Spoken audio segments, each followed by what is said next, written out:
코리아나 화장품 2021년 결산 내용을 스루풋 회계로 분석한 내용을 소개하도록 하겠습니다. 먼저 주가를 보면은 4,175원으로서 2020년도 말보다는 785억 원이 하락했습니다. 장부가격 대비료는 아직까지 155%를 나타내고 있습니다. 5% 이상 주주명을 보면은 유학수시가 6.11%고요.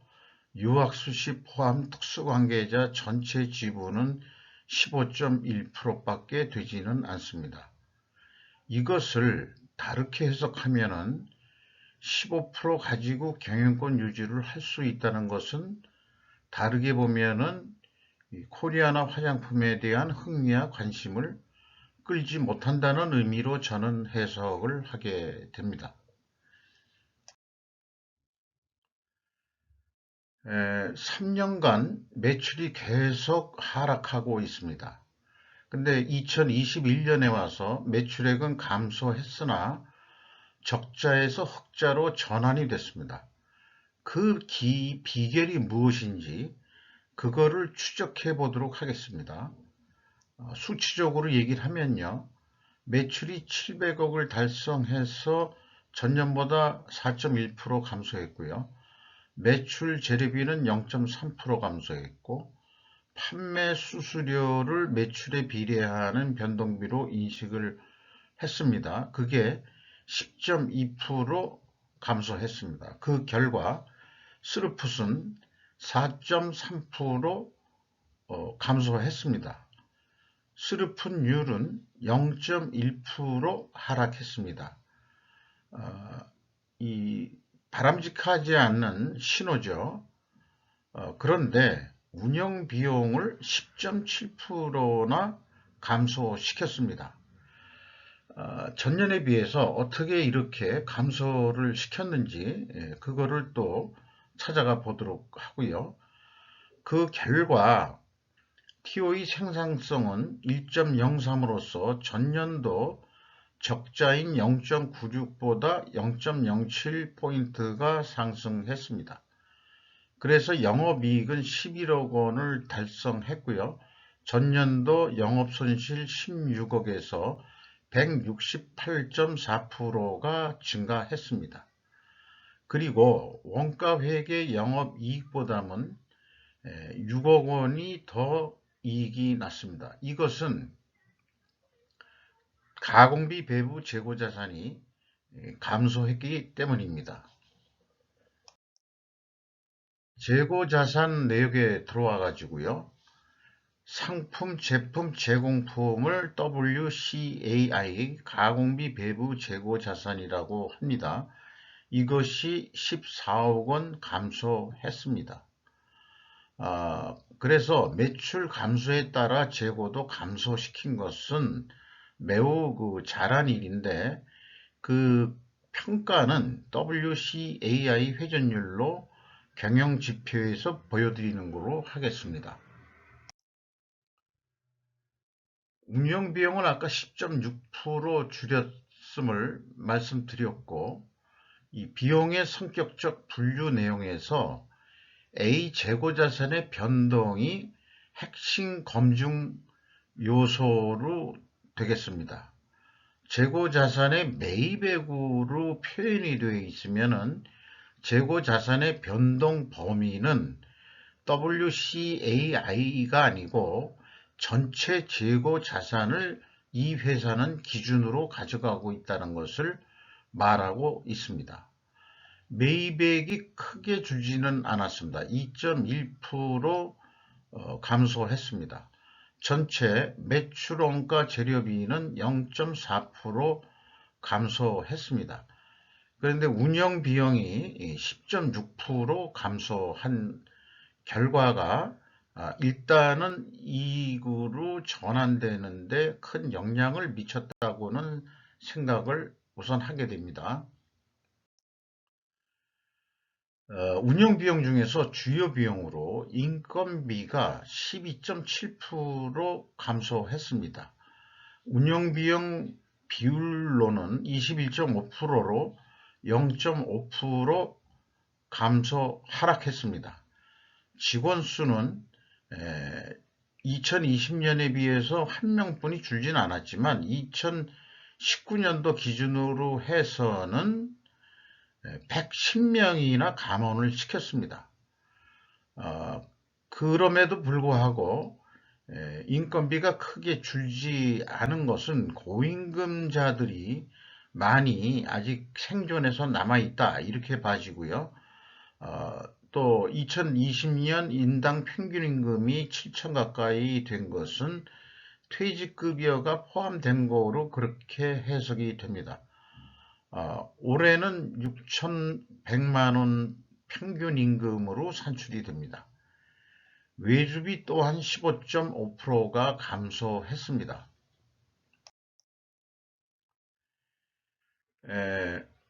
가공비인데요. 가공비가 전년도보다 2.5% 감소한 42%로 나왔습니다.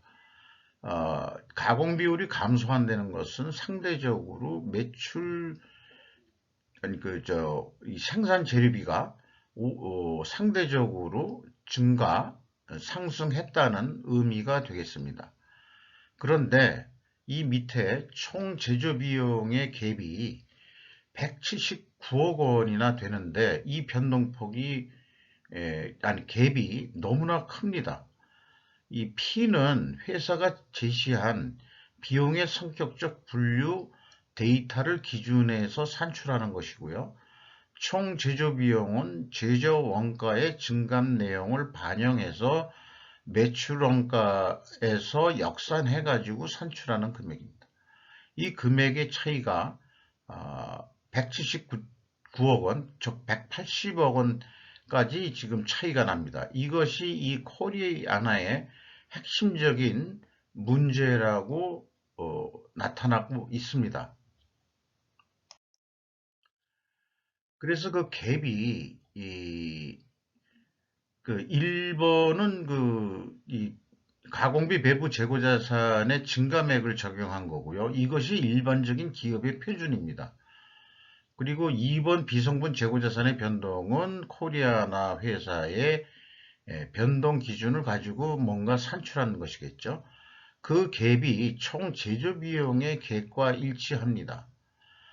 이렇게 볼 때는 이 수치로 볼 때는 갭만큼 매출 원가를 감소시켜 매출이익이 증가하도록 조정했다는 의구심이 날 수밖에 없습니다. 그것을 스캡티시즘이라고 표현할 수 있겠습니다. 그리고 이 회사의 그 비성분 재고자산의 변동 범위를 합리적으로 추적할 방법이 없습니다. 이 변동 금액의 차이가 재고자산 규모만큼이나 큰 금액이라서 어떻게 이런 금액이 산출되는지 저같이 아둔한 머리로서는 그 추적할 근거를 도저히 찾을 수가 없었습니다. 그래서 여러 기업들을 분석을 하면서 지속적으로 주장하는 거지만 기초 기말 재고만 제시할 게 아니고 이러한 양식에 입고 금액이 얼마냐, 출고 금액이 얼마냐 하듯이 그 재고 자산의 흐름을 보여줘서 또 여기 타계정 대치라는 것도 있습니다. 아마 이 코리아 하나는 이것이 뭔가 중요한 요소가 있을 건데 사업보고서 주석을 아무리 훑어보아도 이런 내용은 찾아볼 수가 없었습니다. 이것이 코리아 하나의 핵심적인 그 불투명하게 느껴지는 그런 내용이 될 것 같습니다. 재고자산 3단계 현금 흐름표 기준에서는 전체 재고자산 증감액은 검증이 됩니다. 다행히 현금 기준으로는 일치한다는 것은 다행이라고 할 수 있겠습니다. 현금이 만약에 틀린다 그러면 다른 모든 데이터도 부인해야 된다 그렇게 생각할 정도입니다. 경영평가 지표로 와서요. WCAI 회전율이 상승을 했고 TOE 생산성도 상승을 해서 동일 흐름 방향입니다. 이 동일 흐름 방향이면은 재고자산 매출원가 투명성 가정을 세우고 있습니다. 투명한 가정이라고 하더라도 그것을 입증해야 되는데 그 추론할 수 있는 것은 원재료 가격이 하락했다거나 판매 가격이 상승했을 것이다. 이렇게 추론을 하는 거죠. 그 추론을 입증하기 위한 데이터를 또한 다음 장에서 검증할 계획입니다. 그리고 재고 버퍼율은 그 재고 회전율이 상승하면 내려가게 되어 있습니다. 그리고 스루픈율은 떨어졌죠. 그리고 미래가치라는 것을 만들었는데 12% 상승한 것으로 산출이 됩니다. 그 다음에 총자산 회전율은 약간 떨어졌습니다. 그리고 매출 채권 수금 속도는 전년도보다 빨라졌습니다. 그 다음에 매입 채무 지급 속도도 전년도보다는 빨라졌습니다. 이것은 고무적인 일이라고 표현할 수 있겠습니다.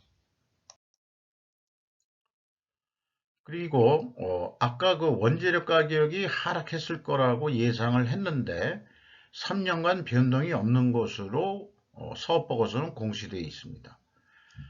그래서 원재료 매입액을 찾아봤는데요.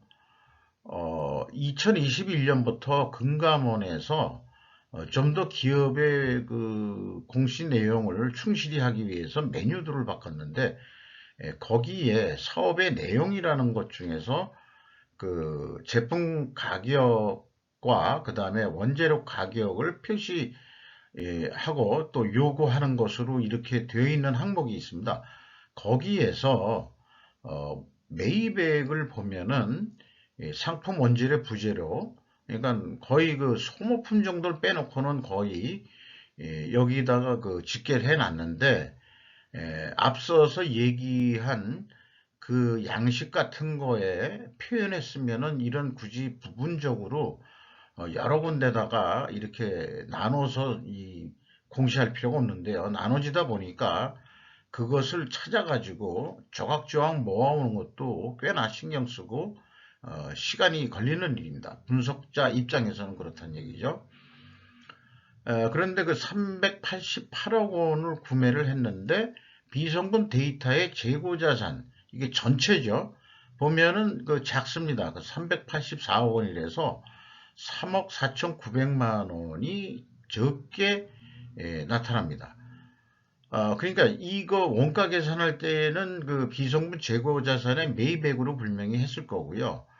이 사업의 내용에 공시된 금액이 이게 진실인지, 그 다음에 비성분 재고자산의 매입액이 진실인지, 그거는 알 방법이 없지만 어쨌든 차이는 있다는 것을 밝히고자 합니다.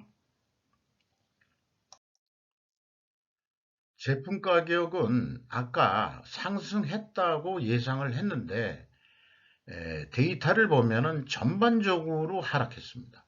상승한 품목은 여기 뭐 있는데요.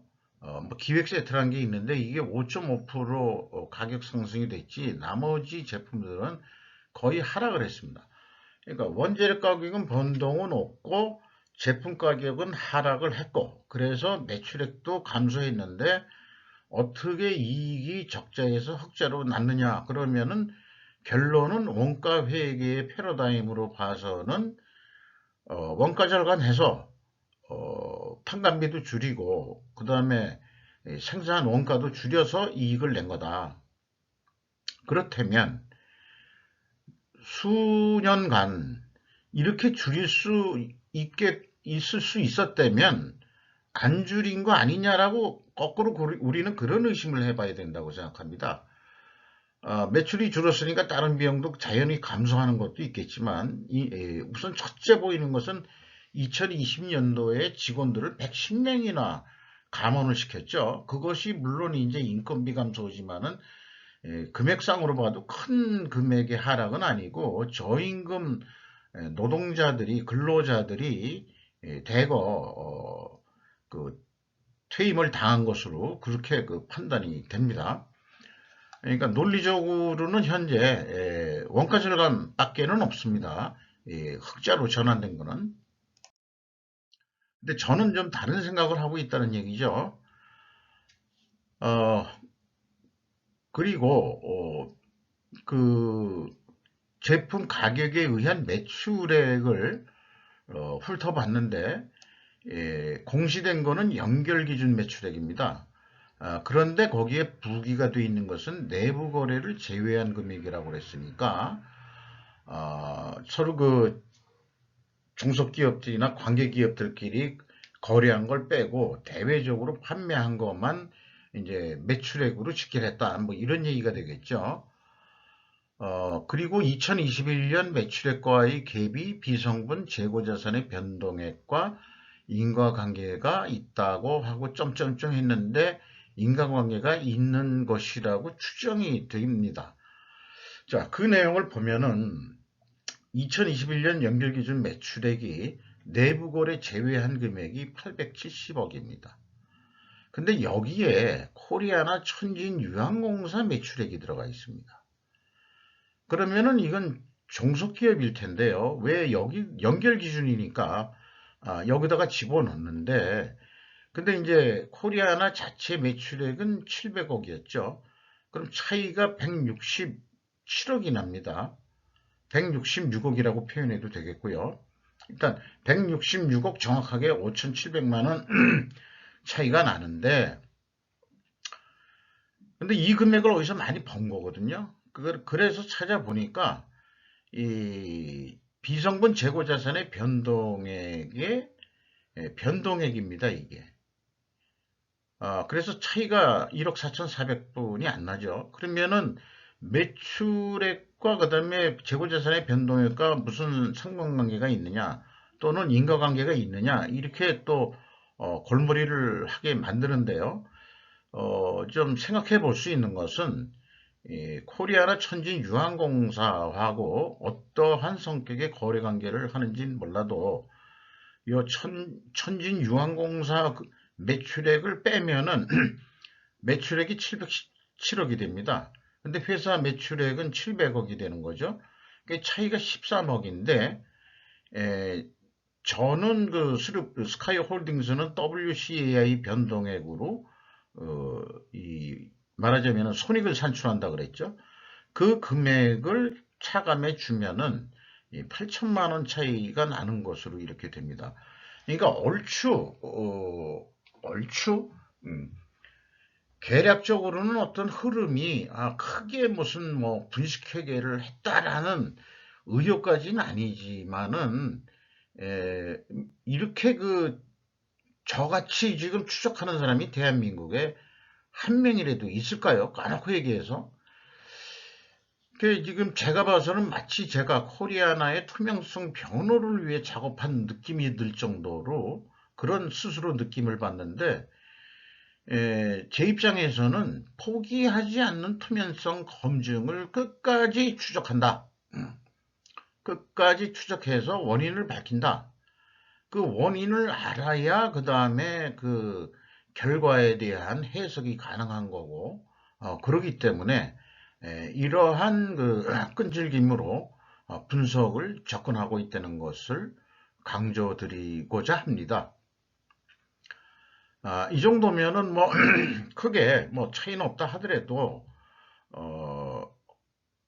어떤 이 그 코리아나 천진유황공사하고의 거래 관계가 이게 무슨 OEM 방식의 출고인지 마진 없이 가는 매출액인지 뭐 그런 것들이 매출액이 되면 보통 마진이 있을 텐데 지금 이 재고자산의 변동액은 마진이 없는 금액들이 변동이거든요. 그 갭이 8천만 원뿐이 안 된다면은 마진이 안 들어간 금액들이니까 아무래도 그런 그 종속기업과의 거래 관계에 있어서 마진이 없는 재고만의 이동인 건가? 뭐 그렇게 한번 또 생각을 해보게 됩니다만 어쨌든 골치 아프게 귀찮게 만드는 그런 그 비용의 성격적 분류 데이터라고 볼 수밖에 없는 것입니다. 현금 재무제표로 와서요. 캐펙스, 비유동자산의 투자는 없고 25억 원이 감가상각 등으로 줄었습니다.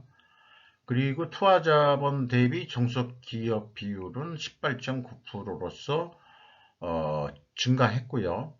EAT 세후 현금 순이익은 78억 원이 나왔습니다.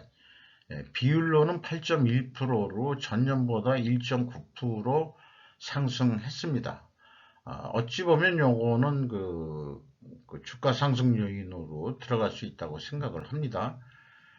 채권자한테 36억 원을 갚아가지고 이자 부채 레버리지율은 13%로 떨어졌습니다. 이익 배당을 하지 못하는 상황이고요.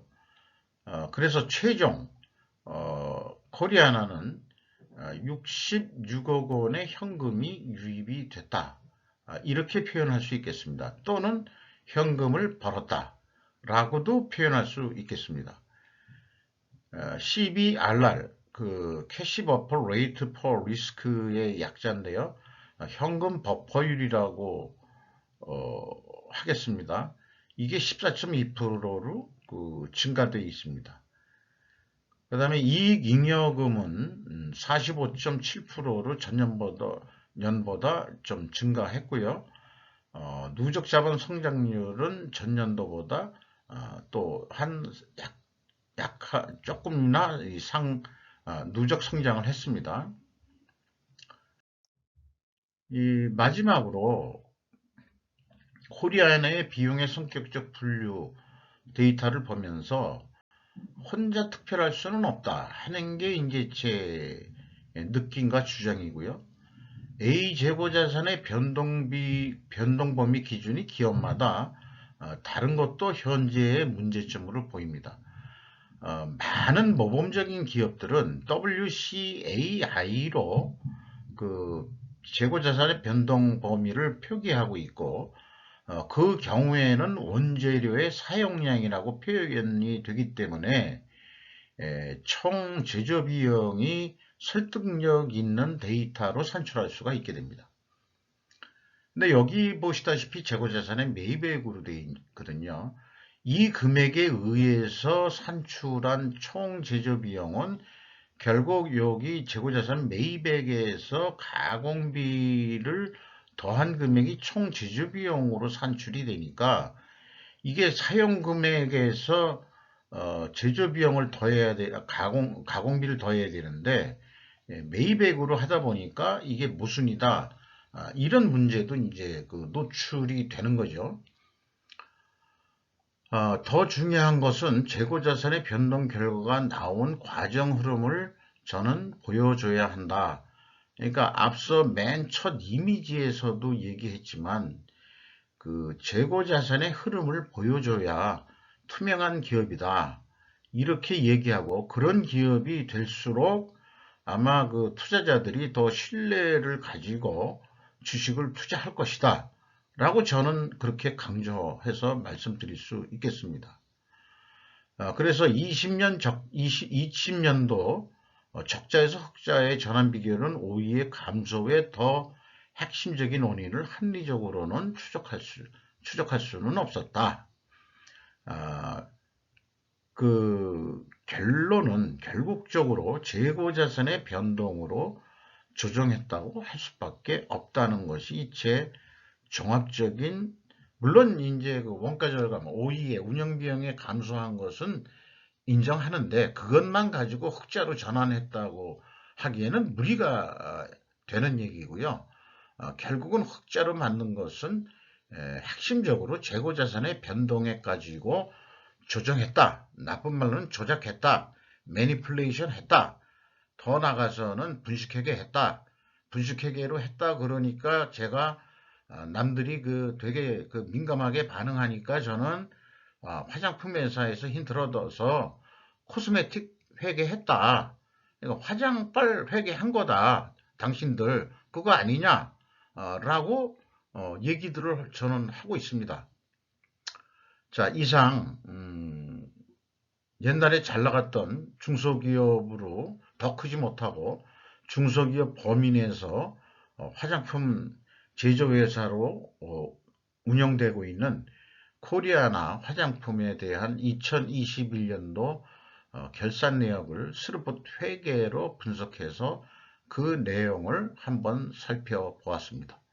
감사합니다.